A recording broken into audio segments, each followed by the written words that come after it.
Station વિસ્તારમાં જુદા જુદા બે બનાવમાં બે વ્યક્તિને રસ્તા વચ્ચે આંતરી ચપ્પુની અણીએ સોનાની ચેઇન અને મોબાઈલ ફોનની લૂંટ થઈ હતી।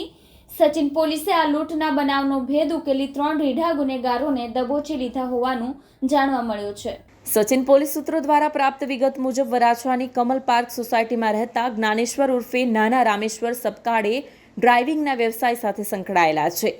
ગત તારીખ 28મી જાન્યુઆરીના રોજ મધરાતે તેઓ સચિન સ્ટેશન પાસેના સહયોગ કોમ્પ્લેક્સ પાસેથી પસાર થઈ રહ્યા હતા ત્યારે તેમને 3 અજાણ્યાઓએ ચપ્પુ વડે હુમલો કરીને ગળામાં પહેરેલી સોનાની ચેઇન કિંમત ₹89,820ની લૂંટ કરીને ભાગી છૂટ્યા હતા।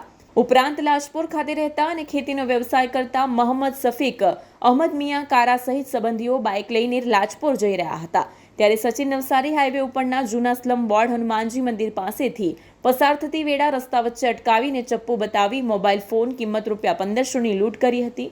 આમ સોનાની ચેઇન અને મોબાઈલ ફોનની લૂંટના બનાવ અંગે સચિન પોલીસે ફરિયાદ નોંધી હતી। લૂંટના બનાવ અંગે પીઆઈ પીએન વાઘેલાની સૂચના મુજબ વધુ તપાસ મહિલા સબ ઇન્સ્પેક્ટર એસડી સિંધે હાથ ધરી હતી। આ દરમિયાન બાતમીના આધારે તપાસ કરતા લૂંટના બનાવમાં રીઢા રાકેશ ઉર્ફે રાકિયા પ્રકાશ વાઘ, સુબોધ ધર્મેન્દ્ર રામાણી, સૌરવ મહેશ પંડિતની ધરપકડ કરી હતી। પકડાયેલ ત્રિપુટી પાસેથી પોલીસે મુદ્દામાલ કબજે કર્યો હતો।